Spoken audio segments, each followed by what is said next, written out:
Ciudad Jardín, en Lomas del Palomar. El barrio de casas bajas tipo chalet y de verdes frondosos, la testigo de sus comienzos. A los 5 años recibió su primera guitarra. Comenzó a tomar clases, pero nunca aprendió a leer ni a escribir música. Sus padres, Ofelia y Alfredo, lo escucharon componer zambas y chacareras, y después rock. Los Beatles habían entrado en la vida de Gustavo Santaolalla. Con Arcoíris editó en 1970 su primer LP, y 2 años más tarde el mítico Mañanas Campestres. Cansado de la dictadura militar, de las amenazas y de las celdas de comisaría por llevar el pelo largo, partió a los Estados Unidos.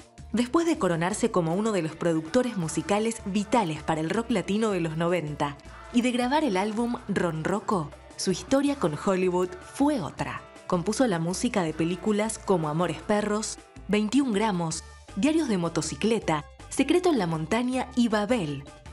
Y llegaron los premios Oscar. Señoras y señores, con nosotros, Gustavo Santaolalla.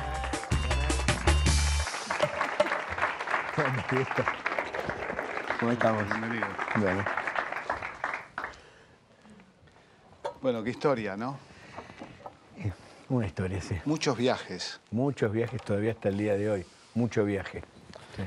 Me da la impresión que el viaje más largo a veces no es el viaje más extenso, sino que a veces el paso, el de Palomar al centro o al centro donde pudiste desplegar tus primeros pasos musicales debe haber sido el más largo, el más complejo. Sí, no sé si lo califico. Creo que el viaje todavía sigue, ¿viste? Es un viaje, no sé si largo o corto, pero es un viaje que involucra todos los viajes. Y estoy en ese viaje ahora. Sigo viajando. ¿Y dónde empezó el viaje? Porque el viaje empezó de muy chiquito. De muy chiquito, creo que ahí en Ciudad Jardín, en Palomar.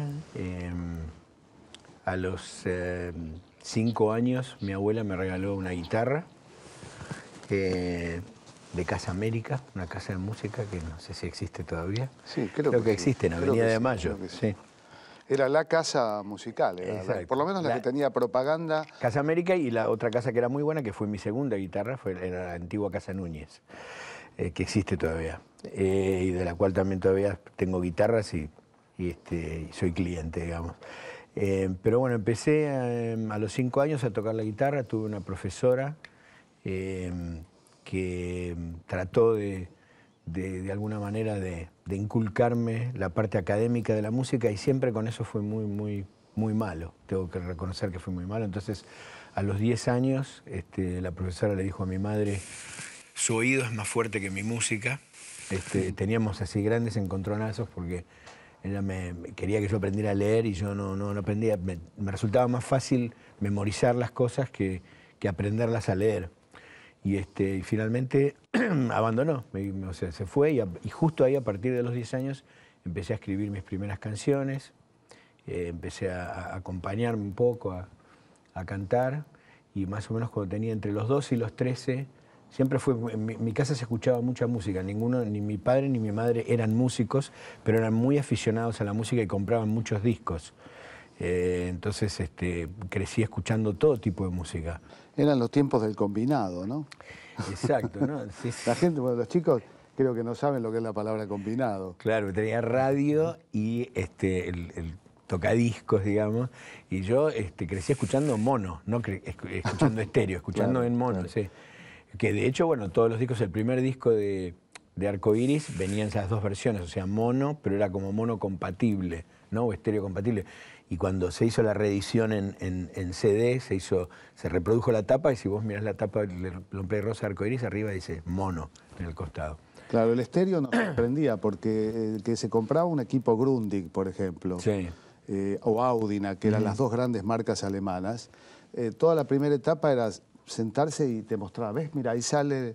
Claro, bueno, había todos esos discos que estaban especialmente hechos para demostrar las virtudes claro. del estéreo, aunque yo sigo pensando que el estéreo es extraordinario, pero el mono también tiene algo fabuloso, y de hecho algunos de los discos más grandes de la historia fueron hechos en mono, como Revolver, por ejemplo, de los Beatles. Ah, sí, claro. Bueno. Después se hicieron las mezclas estéreo, pero hasta Revolver los Beatles hacían todavía discos en mono. Después Seguramente, a Sgt. Pepper no. Seguramente los Beatles son parte de... Los Beatles son una parte súper importante en la historia. Siempre, os digo, la música ya era parte de mi vida, pero bueno, mis primeros contactos con el rock fueron obviamente a través de Presley. De hecho, los primeros álbums que me compré en mi vida fueron G.I. Blues de Presley y el primer álbum de los Teen Tops, que era ya rock en español.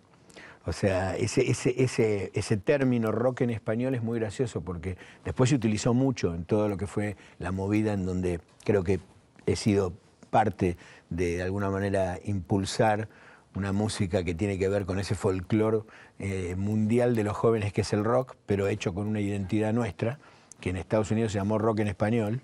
Es muy gracioso porque ese término apareció, ponerle en mediados de los 80, en los 80 más o menos. Yo estaba produciendo muchas bandas alrededor de Latinoamérica, desde Maldita Vecindad y Café Tacuba, Divididos o Prisionero de Chile. Y ese disco de los Teen Tops que yo tenía, me lo encontré después en un libro de tapas de discos en Estados Unidos, de los 60, y la edición americana de ese disco, arriba decía rock en español. Es un disco que debe ser de los 60. ¿Me explico? El Club de Clan también expresa... El Club de Clan lo escuchaba yo cuando era muy chiquito. Más claro. chico todavía. Sí, sí. Gustavo, ¿sabés que acá nos están acompañando alumnos de Tamaba, que es una escuela de música y sonido de Buenos Aires, Qué bueno. y alumnos de la UADE, también ligados a lo que es producir arte, espectáculos? Y me parece muy interesante, estando con vos, hablar de esa experiencia tan particular, tan misteriosa, que es el de la vocación y de cómo encontrar un camino. Roberto Art, una vez le preguntaron quienes tenían vocación de escribir cómo había que ser para ser un escritor exitoso. Y él dijo que era muy sencillo, que lo único que hacía falta era dedicarse o pensar en ello 5 millones de minutos. Yo quisiera ver cuál es tu clave. Espero que sea más simple que la de Roberto Art. No, vos sabés que hace poco que leí una cosa que decía, bueno, ¿qué tienen en común Mozart, los Beatles, Bill Gates? Y era algo similar. Y hablaban de como de las 10.000 horas que uno tenía que dedicarle a algo, y que si uno observaba todo, digamos, la carrera de esa gente, veía que la dedicación, o sea, digo, los Beatles desde tocar horas y horas y horas, como tocaban en The Cavern y como tocaban en Hamburgo, que tenían shifts que tocaban 8 horas por día, paraban y volvían a tocar, y paraban media hora y volvían a tocar. Digamos que también por eso sonaban como sonaban, porque creo mucho yo en el trabajo, y hice una revisión yo un poco de mi vida. Dije, bueno, a ver, voy a empezar a contar desde que era chiquito y tocaba y todo, y por supuesto están sobrepasadas las 10.000 horas. Creo que hay una parte de la creación que tiene que ver obviamente con algo que es medio intangible, ¿no? Que es una relación con algo que es muy difícil de definir. Creo que gran parte también de la magia de eso es que no se pueda definir. Pero hay una parte que tiene que ver directamente con el trabajo. O sea, con también hacer un esfuerzo, sentarse a trabajar como la persona que hizo esta mesa, o a trabajar, y entonces a través de ese trabajo ir encontrando esa conexión con eso, que no es una cosa que uno dice, bueno, a ver cuándo me llega la inspiración. La inspiración también se busca con el trabajo. ¿Siempre supiste, quisiste ser músico, o hubo otras tentaciones vocacionales? No, siempre quise ser, siempre la música es una cosa que me acompaña desde muy chico, entonces siempre tuve claro que la música, el sonido, es algo que me fascina desde muy chico. Pero me encanta en realidad todo lo relacionado con el arte y la creatividad. Me fascina eso, y creo que digamos, un artista lo que hace es reorganizar la realidad de una manera peculiar y particular, que nos hace reinterpretarnos, conocernos, ¿no? O sea, digo, siempre son las mismas 12 notas que hay en la escala, ¿no? Las 7 notas más los sostenidos, eso es una convención que tenemos. Es de acuerdo a cómo yo las organizo, que vos las organices, que va a ser que esa sea mi melodía o tu melodía, o la forma en que pongas las notas para crear un acorde. Es la forma en que reorganizás la realidad que hace que tu arte sea peculiar, y los sonidos también, ¿no? Es una combinación de cosas, pero creo que el artista tiene facilidad de mostrarnos la realidad de una manera distinta que nos hace conocernos más. Me contaste que alguna vez tuviste o pensaste en hacer cine. No como lo haces ahora, No, que haces cine. no, siempre me gustó mucho el cine. De hecho, en Ciudad Jardín me iba y me veía, sobre todo en el verano, que pasaban los miércoles pasaban 3 películas, iba y me veía 3 películas al hilo. O sea, siempre me gustó mucho el cine y siempre me gustó mucho el tema de la comunicación. Siempre sentí que tenía algo para compartir. Entonces me interesaban todas las vías que sean. Obviamente la música era como lo más cercano, ¿no? Pero siempre me gustó todo. Y como empecé profesionalmente en la música de muy chico, mi primer trabajo profesional en realidad, que ahora visto a través de los años es muy gracioso, fue hacer la música de un cortometraje que hizo el papá de un compañero de colegio cuando yo tenía 15 años. Fue el primer trabajo por el que me pagaron. ¿Te pagaron encima del Sí. cine? ¿Cine vocacional que te paguen? No, bueno, no me pagaron muchísimo, pero me pagaron algo. Ya ni me acuerdo, pero... ¿Cómo se llamaba el...? Las estatuas. Y de hecho lo hemos tratado de conseguir de nuevo, pero ya está destruido, ¿viste? Pero eso fue y a los 16 años firmé mi primer contrato con RCA Víctor y comenzó mi carrera de artista y de productor simultáneamente, porque no había productores de música alternativa. Creo que la palabra alternativa ni existía. Al poco tiempo se acuñaron 2 términos, que era la música complaciente y la música progresiva. Claro, tal cual. ¿No? No se usa más el término. No se usa más. No. De hecho, la música progresiva hoy en día está dentro de un rubro que involucra a grupos como Yes o como Emerson, Lake and Palmer. Es un tipo específico de música dentro del rock. Pero en aquel momento todo lo que no era música complaciente era música progresiva. Pero cuando empecé no había ni siquiera esos términos.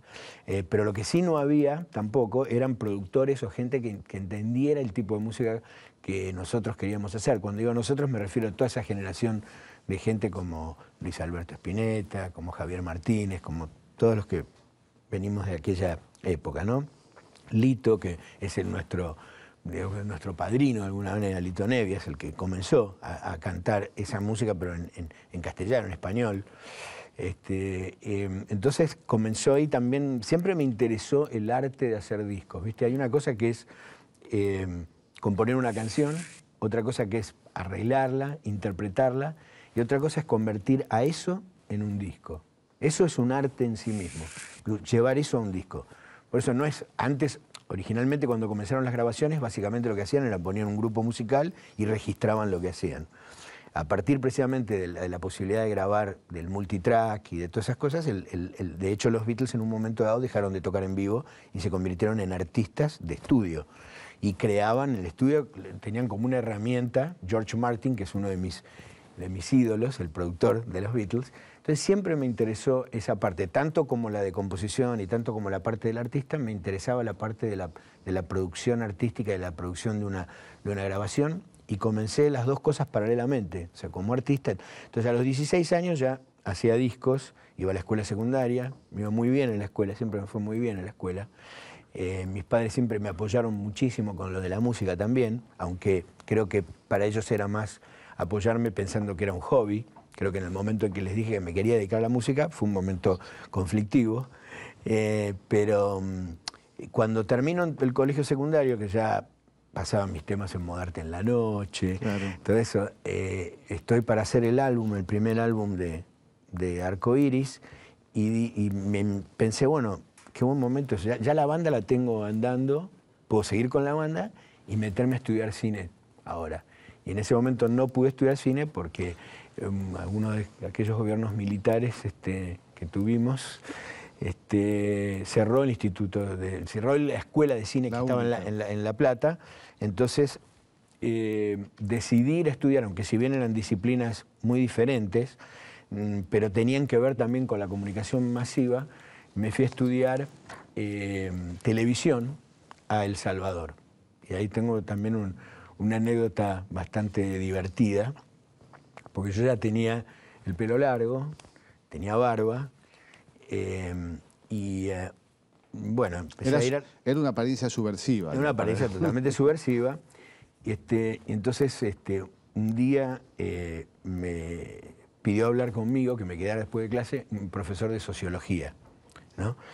Entonces empezó primero, por supuesto, dándome toda la vuelta, que a él le encantaba la música también, que tocaba la quena, que hacía jazz en quena, todo eso. Entonces me dice, mire, Santolaya, el tema de la barba, el pelo largo, acá no va, no se puede. No, tremendo, tendría que cambiar el... Y entonces en ese momento yo no sabía qué decirte, y como yo tenía un contrato con RCA Víctor, te dije, ¿sabes lo que pasa? Para mí es un instrumento de trabajo. Yo necesito tener el pelo largo y la barba porque es parte de... Yo tengo un contrato firmado y es parte de mi persona, digamos, artística, tener esta apariencia, ¿no? Y me dice, bueno, pero mire, acá vienen muchos militares a dar clase, mucha gente religiosa y no vienen con su investidura. Me dice, ¿por qué no si se pone una peluca? Me levanté y me fui y nunca más volví. Bueno. Fue el último día. Bueno, en el otro bloque seguimos hablando de pelucas, de barbas y de música. Dale.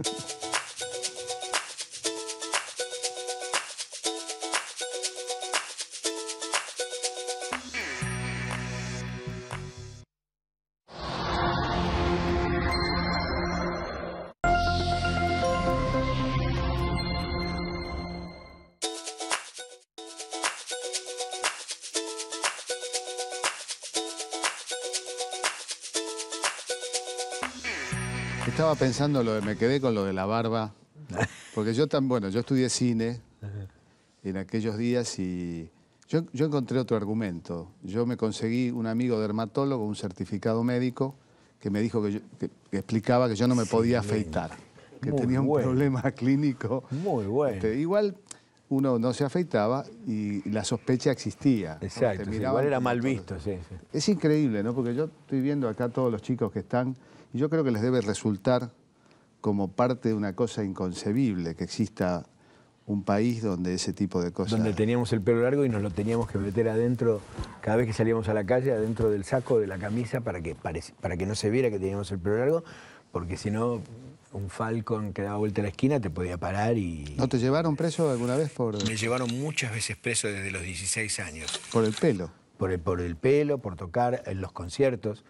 O sea, muchísimas veces. No, lo que más estuve fueron 3 días. Y tuve la suerte que nunca... De hecho, digamos, a los 20 años ya como que me conocían. Entonces ya me llevaban y sabían quién era y me verdugueaban. Claro. Pero nada más por averiguación de antecedentes era el tema, ¿no? Es increíble realmente. Bueno, vamos a cosas más lindas. Vamos a que deje de llover y salga el arcoíris. Sí, que siempre sale. E ir a arcoíris, ¿no? ¿Cómo nace arcoíris? Ahí tenés, bueno, el grupo de amigos. ¿Cómo fue el proceso? El proceso fue que a partir, obviamente, de mi interés por la música y el advenimiento de los Beatles y el darte cuenta del poder que te puede dar no solamente estar solo, sino estar en una banda, fue crear un grupo, una banda. Todos queríamos ser, mis compañeros, mis amigos, todos de alguna manera, o no sé si todos, pero una gran parte queríamos ser como los Beatles, o queríamos ser parte de eso. Y entonces con otros amigos que también tenían un poco por ahí de afición a la música, algunos les empecé a pasar yo algunas cosas, pasamos por algunos compañeros que funcionaban y otros no, pero sobre todo había 2 amigos que eran Guillermo Bordampé y Ara Tocatlián, que también éramos, digamos, compañeros en la iglesia. Porque yo tuve un... ¿Eras monaguillo? Era monaguillo y de hecho iba a ser cura.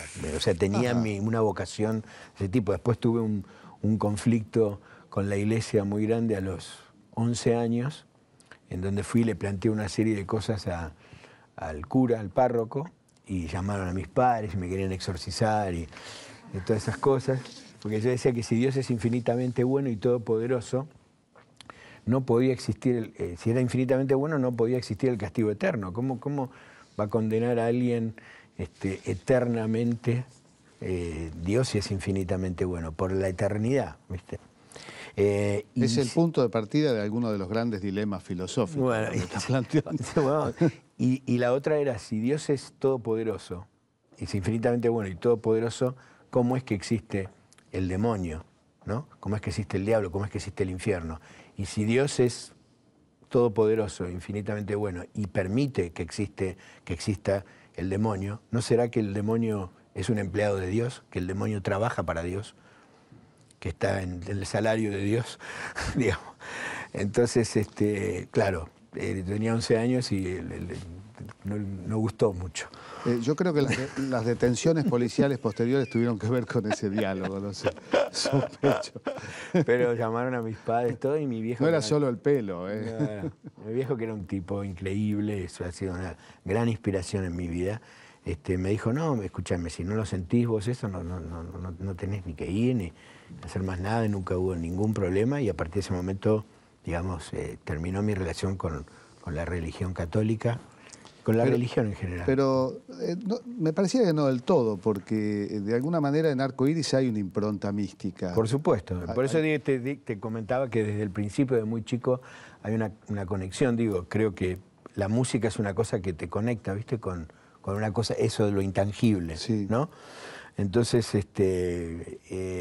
siempre me interesó un poco investigar sobre todas esas cosas, y acordate que vivíamos en un momento en la historia del mundo, donde el mundo se empezó a abrir a montones de cosas, entre ellas a las filosofías orientales. Y una vez más volvemos a los Beatles, claro, ¿no? Y su relación con el Maharishi Yogi y la meditación trascendental y todo eso. Entonces me empecé a interesar en eso, y de ahí surge, digamos, ya... Porque Arco Iris, digamos, existía ya de antes de meternos en este mundo. Pero estamos hablando de que mis otros compañeros también, digamos, habían tenido una relación con la iglesia, ¿no? Entonces, todos estábamos buscando, creo que, alguna cosa diferente. Y a través de conocer a esta persona, que era Dana, que era más grande que nosotros, empezamos a interiorizarnos un poco más, y empezamos, con un poco el estudio comparativo de las religiones, y a leer desde Paramahansa Yogananda a Madame Blavatsky, la Sociedad Teosófica, Alice Bailey,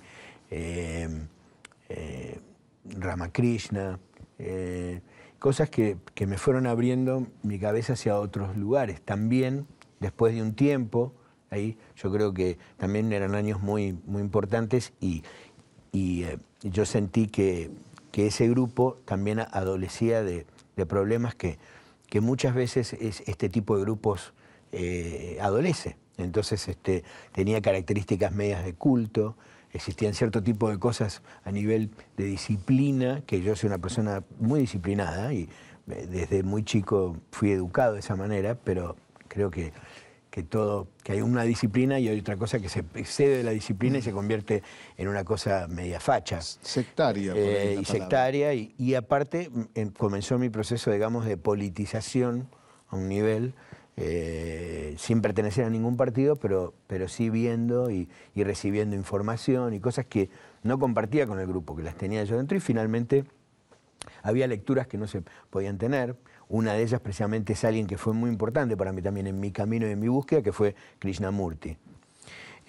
Krishnamurti tenía un hermano muy cercano a él, que era, creo, un año menor, y a los 20 años fallece su hermano. Krishnamurti entra en crisis y desaparece por 10 años, donde siguen con la Estrella de Oriente, el orden, pero sin saber bien qué hacer, porque Krishnamurti está desaparecido.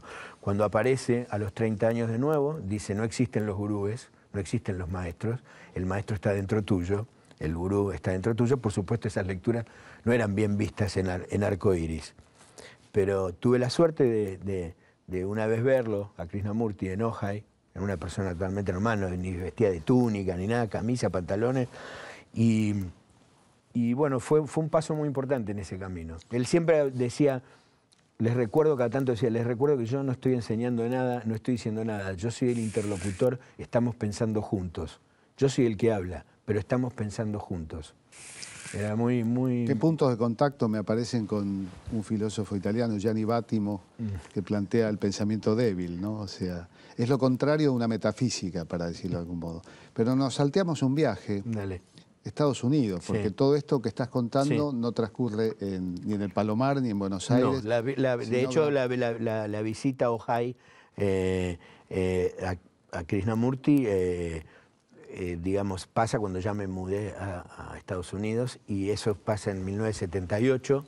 Yo me tenía que haber ido antes, me quedé para terminar de ver el Mundial, ese momento glorioso y tan extraño, donde las mismas fuerzas que reprimían y todo, estaba todo el mundo, era una cosa bizarra, ¿no? Ver a Videla viendo eso y todo lo que fue ese momento, ¿no?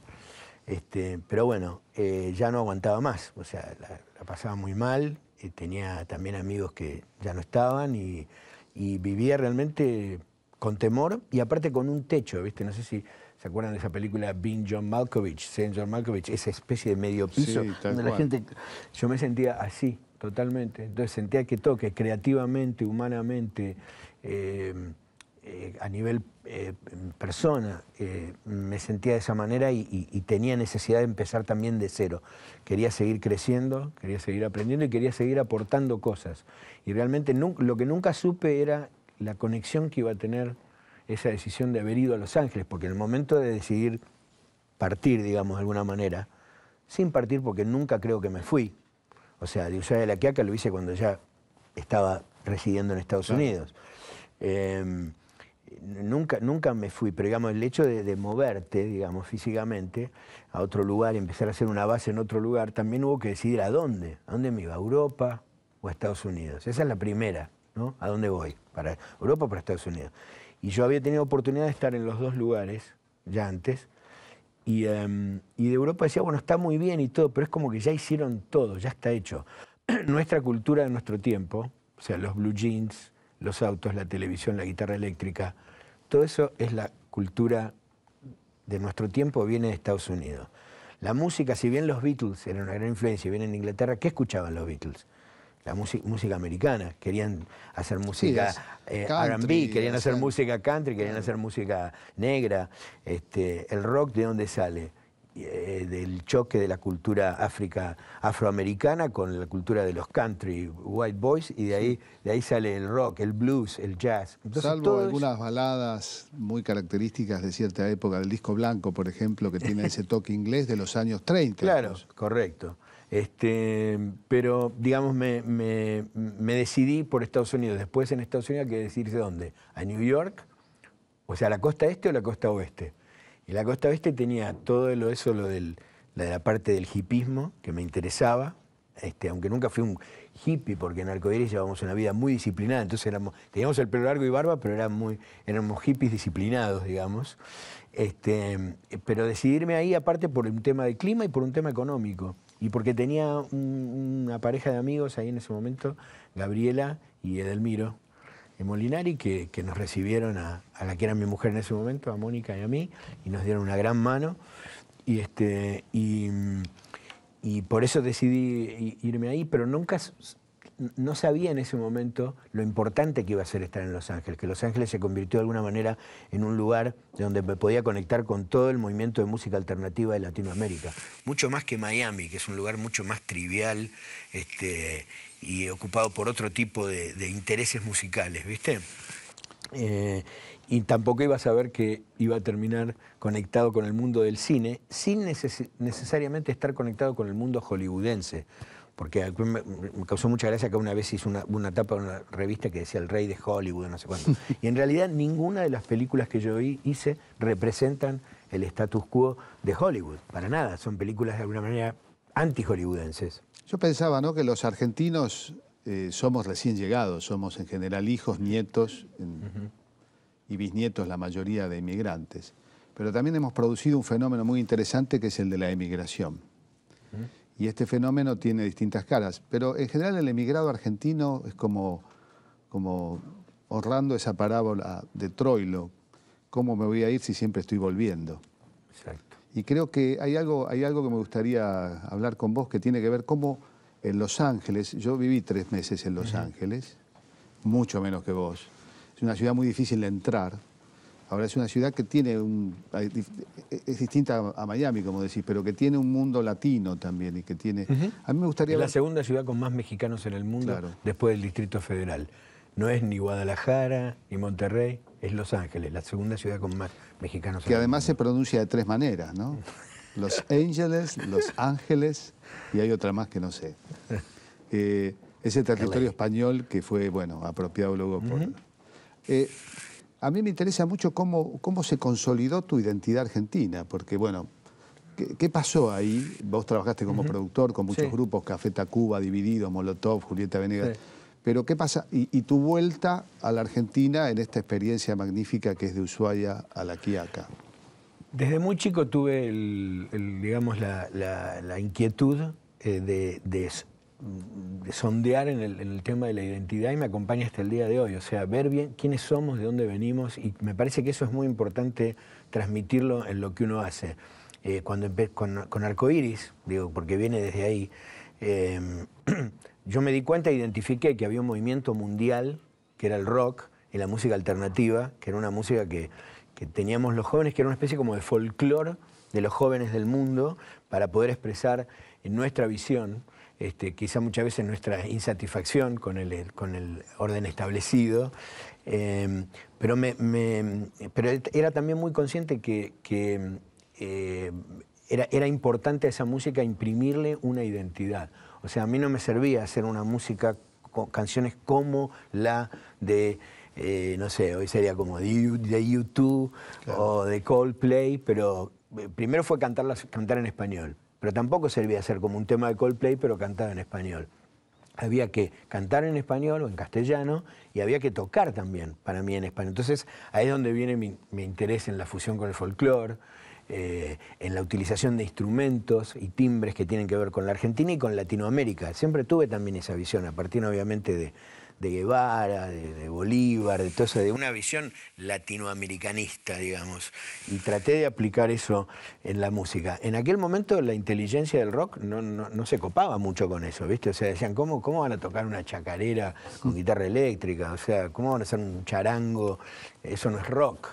¿Viste? Pero para mí, que yo veía a los Beatles fusionando música hindú, claro. O veía un Woodstock donde tocaba Jimi Hendrix, pero también podía tocar John Sebastian con una guitarra acústica o Crosby, Stills Nash, o sea que había un espectro muy grande, me daba cuenta que había un espacio para eso. Entonces siempre continué con esa línea y una cosa que me dio estar en Los Ángeles fue que ahora el mapa podía ser más grande, no solamente podía hacer cosas que transmitieran la identidad de la Argentina, sino también de Latinoamérica, a través de artistas que estuvieran también en esa línea, que de alguna manera reflejaran, y desde gente como Café Tacuba hasta el mismo Juanes, digamos, que le mete a la cumbia y le mete a los ritmos y cosas que tienen que ver con Colombia, con el lugar donde él viene.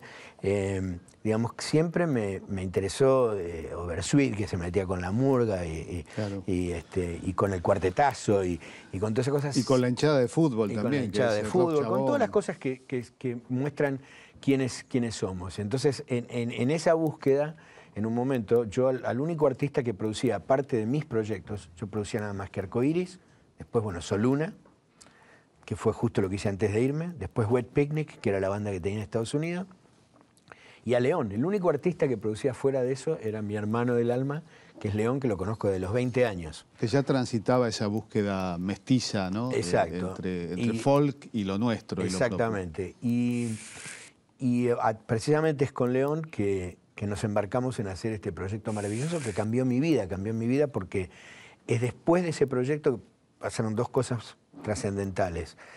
Una es que conocí a quien es hoy mi mujer, madre de dos de mis hijos, Alejandra Palacios, que fue la fotógrafa de Ushuaia de La Quiaca, y otra es que después de hacer todos esos eventos musicales, de haber recorrido el país y haber grabado con esos músicos, con esos artistas increíbles, artistas como Jerónima Sequeira, como Tomás Vázquez, como el Cuchi Leguizamón, artistas que no les interesaba realmente ni grabar discos, ni salir en la tele, o sea, hacían música porque si no hacían música se morían, o sea, realmente tenían una relación con su arte y con la música muy, muy especial que me pegó muy, muy fuerte.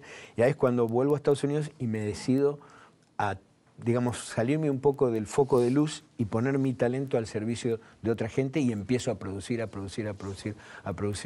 Eso me lleva a tener nuestro sello, que fue Surco, donde firmamos a muchos artistas y donde comenzaron su carrera muchos artistas. Muchos de los más de 100 discos que he producido han sido de primeros discos de artistas y con algunos he seguido trabajando. Café Tacuba hace 20 años que trabajo, con algunos he hecho varios discos, con algunos he hecho uno, pero muchos son primeros discos porque me encanta me encantan los talentos nuevos, me encanta seguir escuchando cosas que digo hoy. Creo mucho en la experiencia, creo mucho en los frutos de la experiencia, pero creo mucho en los frutos de la inexperiencia.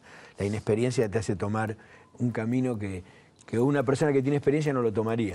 Bueno, vamos a volver en el próximo bloque con las preguntas que van a hacer los alumnos presentes en el programa de hoy. Buenísimo.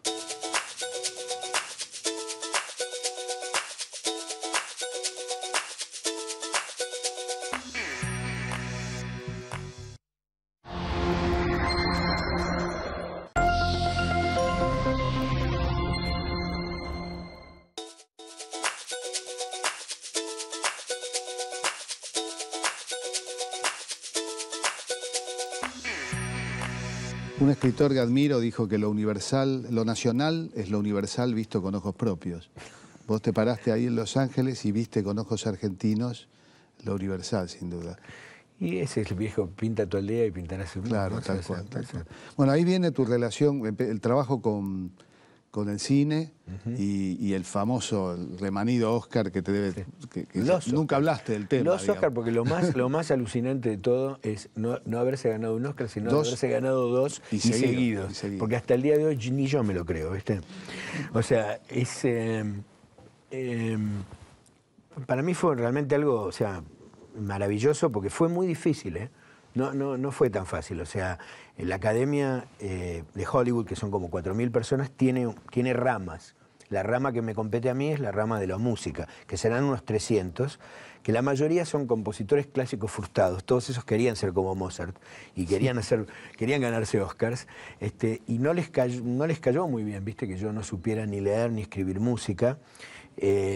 No les cayó muy bien que hiciera una música de películas con tan pocos elementos, de una manera tan minimalista, y fue muy resistido. De hecho, las 2 veces que estuve nominado me trataron de sacar de la carrera, o sea, buscaron formas en las que podían encontrar alguna endija como para poder sacarme, y no se pudo. Y después de haberme ganado el primer Oscar, vos para ser miembro de la Academia tenés que ir a tu rama y sos evaluado. Tenés que tener 2 personas que te presenten para ser evaluado. Cuando te ganás un Oscar vas directamente y te evalúan claro. ¿no? Cuando yo me gané mi primer Oscar con Brokeback Mountain, con Secreto en la Montaña, me presenté y recibí un mail que decía: lamentablemente no te aceptamos como miembro de la Academia.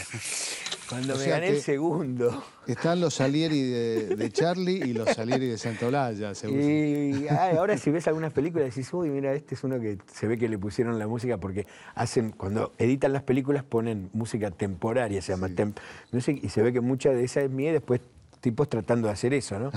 Pero cuando me gané el segundo, entonces ahí sí fui a uno de los tipos con el que sentía que tenía afinidad y le dije, ¿te parece que pertenezco yo ahora y ahora sí soy miembro de la Academia? Pero lo interesante fue ver cómo con toda esa resistencia hubo otros 4.000 miembros o 3.700 que votaron. Entonces me di cuenta que algo de lo que estaba haciendo obviamente conectaba con la gente, ¿viste? Que yo tampoco no era muy consciente, o no lo tenía tan articulado, pero algo de lo que estaba haciendo estaba conectando. Y lo que a mí me conmueve es tu romance con la Argentina.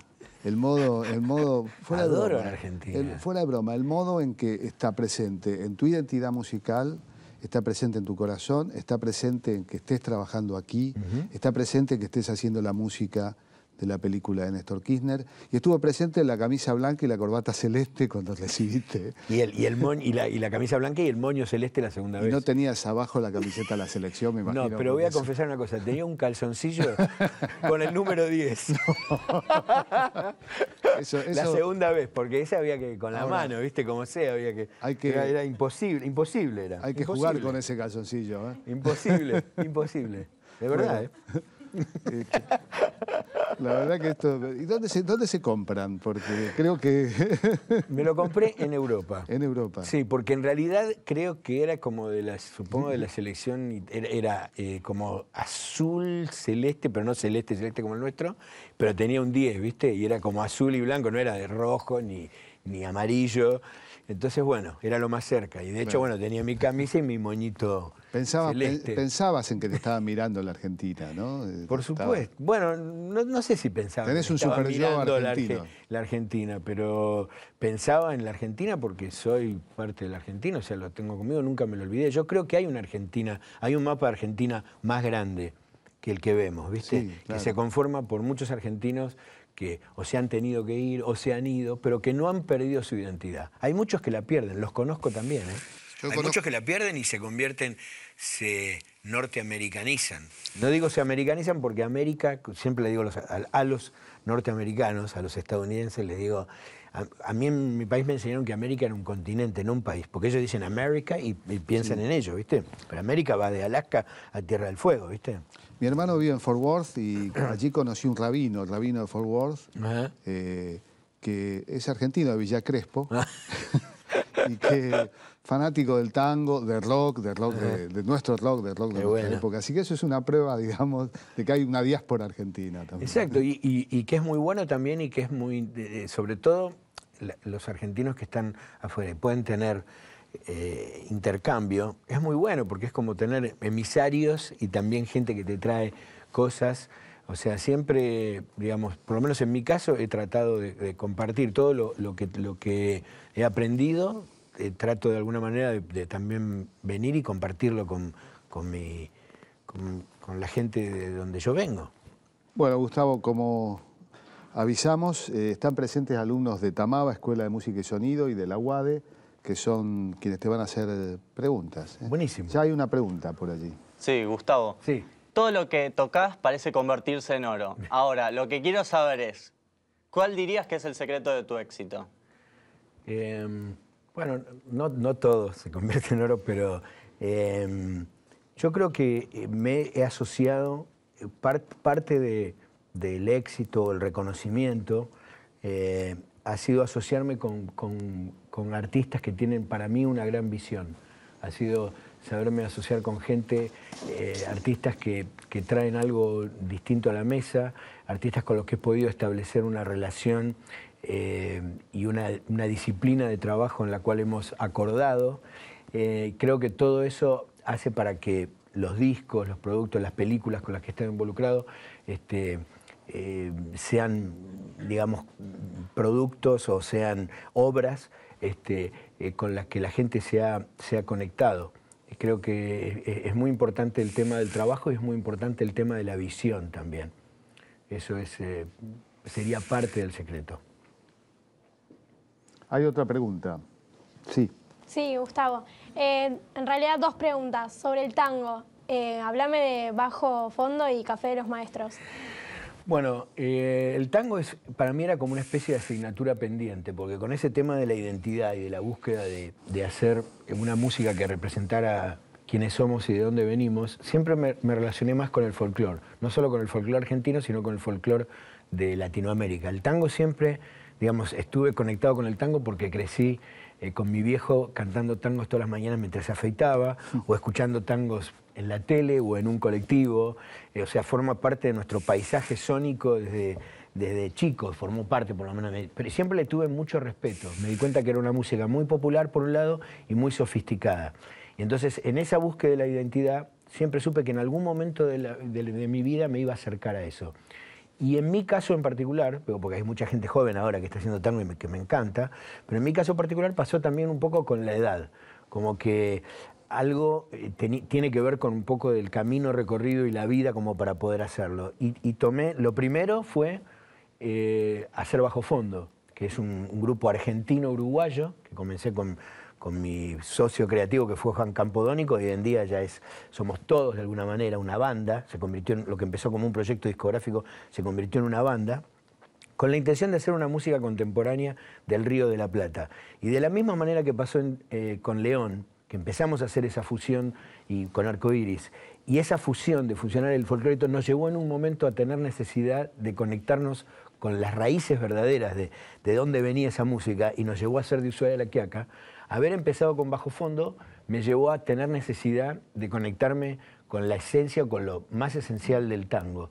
Y de ahí surgió la idea de hacer Café de los Maestros, que es de alguna manera una continuidad de Ushuaia de la Quiaca, pero referida específicamente a lo que es Buenos Aires y el Río de la Plata, porque también está Lágrima Ríos, que es de Montevideo. Entonces un poco esa es la historia de las dos cosas. Tenemos otra pregunta. Hola Gustavo. Bueno, como sabemos, sos el encargado de la música del documental sobre Néstor Kirchner. Y bueno, la pregunta básicamente sería, ¿qué música pensás cuando pensás en Néstor? En realidad, en caso de la música en general, me voy a empezar a hacer un comentario de la música en general de films y como yo veo la música de los films. Si bien hay muchas películas que tienen mucha música y que son muy buenas y que respeto y todo eso, yo no soy muy amigo de las películas que tienen música, música, música, música, música. Creo que a los 10 minutos de eso ya no escuchás más música. Creo que es muy importante el uso del espacio y el uso discreto de la música, número uno. Creo que la música tiene también el peligro a veces de ser manipuladora y que te puede convertir una escena dramática en una escena melodramática, ¿no? Algo que, entonces, generalmente por eso cuando las películas son buenas, cuando hay un buen argumento, una buena historia, buenos actores, no hace falta interrumpir con la música tiene que cubrir otros momentos emocionales de la película. Si vos en una escena muy dramática le metés música, te vuelvo a decir, la puedo volver melodramática. Y se vuelve manipulativa la música. Ahora tengo que tener miedo, ahora tengo que sentir pena, ahora bueno. Todo eso que te dije es todavía mucho más crítico en un documental. Porque una cosa, cuando ya estás hablando de una vida de una persona de verdad, no es ficción, podés trivializar también un hecho o alguna cosa de esa persona con la música. ¿Entendés? Le podés dar un carácter telenovelesco, si se quiere. Entonces es muy delicado y por supuesto que cuando pienso en Néstor pienso en música argentina. No puedo pensar en otra música y creo que abarca... digamos, todos los géneros de alguna manera, pero también, como él hizo también, creo, procesados de una manera diferente. O sea, no creo que va un tango, ni un tema de folclore, ni un tema de rock, sino que va una música que veremos qué es lo que sale, porque también yo estoy muy de alguna manera, no supeditado, pero tengo claro cuando trabajo en un film, que el film tiene un autor, y ese autor en este caso es Israel Adrián Caetano. Él es el director de la película, y de alguna manera yo estoy ahí para ayudar y colaborar en su visión de eso. Pero pienso en música argentina y en una música argentina diferente, en un sentido que de alguna manera toca todos esos elementos que forman nuestra argentinidad, pero de una manera diferente. Bueno, estás trabajando también en la música de una película sobre Kerouac, ¿no? Sí, bueno, una película sobre el libro que escribió Kerouac On the Road, que es un libro icónico en Estados Unidos. Es un libro donde él, digamos, a través de nombres de ficción, en realidad está hablando de una cosa autobiográfica, donde aparecen, digamos, digo con otros nombres, pero está Kerouac, como Sal Paradise, está Neal Cassidy, está Ginsberg, está William Burroughs. O sea, hay personajes muy importantes de lo que de alguna manera son los antecesores al movimiento luego de los 60 de los hippies. Es el movimiento beat, el movimiento beatnik, muy asociado también a una música de la época que era el bebop, a Charlie Parker, Dizzy Gillespie.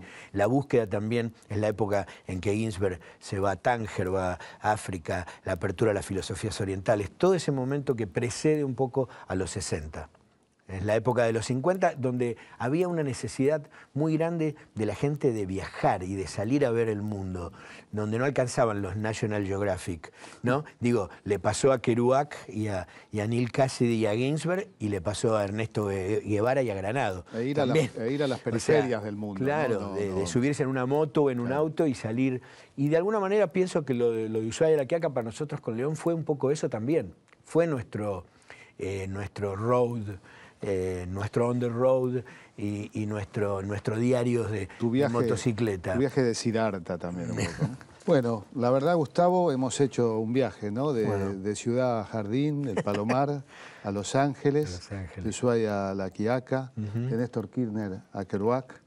Esos contrastes que son parte de tu personalidad, ¿no? Creo que la la verdadera palabra de identidad tiene que ver más con personalidad que con tradición, creo.